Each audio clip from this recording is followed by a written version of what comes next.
Salut à tous et bienvenue sur AZ237. Tous les parents espèrent que leurs enfants soient toujours honnêtes envers eux pour pouvoir les aider au moment où ils auront des problèmes sérieux ou qu'un malheur leur arrive. Mais lorsqu'un enfant est en phase d'adolescence, il ne veut soudainement plus recevoir de conseils de ses parents. Il s'imagine que ses parents ne voudront pas être d'accord avec ses choix. La plupart des parents savent que leurs enfants sont de parfaits petits anges. Or, ceux-ci ne sont plus du tout au courant de ce que font leurs enfants, du fait que ces derniers préfèrent dorénavant se confier à leurs amis plutôt qu'à leurs parents, de peur d'être reprochés ou d'avoir des ennuis. Certains parents défavorisés sont naïfs de penser que lorsqu'ils ne surprennent pas leurs enfants en train de faire des bêtises, ceux-ci sont parfaits.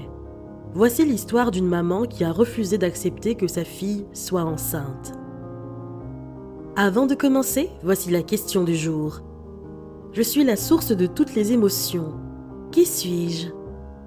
Donnez-nous votre réponse dans les commentaires. La réponse exacte vous sera donnée à la fin de la vidéo. N'hésitez pas à liker la vidéo pour nous encourager et si vous êtes nouveau sur la chaîne, abonnez-vous et activez la cloche de notification pour ne manquer aucune de nos prochaines vidéos. Madame Jones a emmené sa fille chez le médecin parce qu'elle sentait que quelque chose n'allait pas depuis plusieurs semaines. Lorsqu'elles sont entrées dans la salle d'examen, le docteur leur a demandé pourquoi elles étaient là. Madame Jones répondit « Mandy a des envies étranges. Elle a également pris du poids et n'est pas en forme les matins à son réveil. » Immédiatement, le médecin a soupçonné une grossesse, sans bien sûr leur en parler avant d'en avoir le cœur net. Il a donc fait faire un test de grossesse à Mandy qui s'est avéré positif et même que Mandy était déjà à 4 mois de grossesse. Lorsque le médecin leur annonce la nouvelle, Madame Jones refuse de le croire et lui a même dit que sa fille ne s'était jamais retrouvée seule avec un garçon et n'en avait jamais embrassé un auparavant. Le docteur voulant s'exprimer, Madame Jones se tourna vers sa fille Mandy et lui demanda si elle s'était déjà retrouvée seule avec un garçon. Mandy répondit « Non maman ». Elle lui demanda ensuite si elle en avait déjà embrassé un. Mandy nia. Le médecin qui se tenait là à les regarder toutes les deux n'en revenait pas qu'une femme comme Madame Jones, qui avait au moins une fois dans la vie été enceinte, ait pu passer à côté de tous ces symptômes. Madame Jones, dévastée, refusa de croire que sa fille adolescente et innocente avait quelque chose à faire avec les garçons. Elle était convaincue à 100% que son parfait petit ange était une vierge. Le médecin marcha vers la fenêtre tout en regardant la mère et la fille dans leur incrédulité, puis resta silencieux pendant 5 minutes environ. Madame Jones, toute inquiète pour sa fille, demanda au médecin ce qui n'allait pas. Il la rassura qu'il n'y avait rien de mal, mais que la dernière fois qu'une telle chose s'était produite, une étoile était apparue dans le ciel et 3 rois mages y étaient.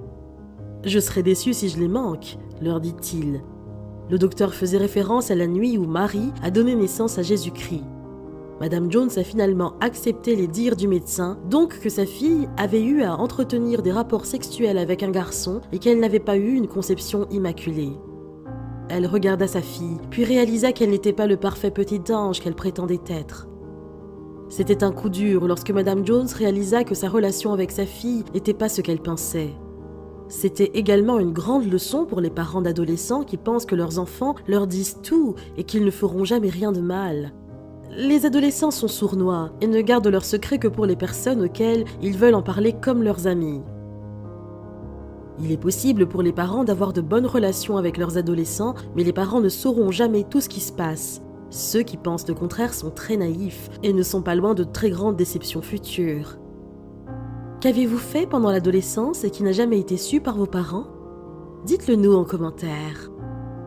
Et maintenant, la réponse à la question du jour. Le cœur. Bravo à tous ceux qui ont trouvé la bonne réponse. Nous voici arrivés au terme de cette vidéo. Merci de l'avoir regardée jusqu'à la fin. Surtout, n'oubliez pas de la liker et de la partager avec vos amis. À très bientôt sur AZ237.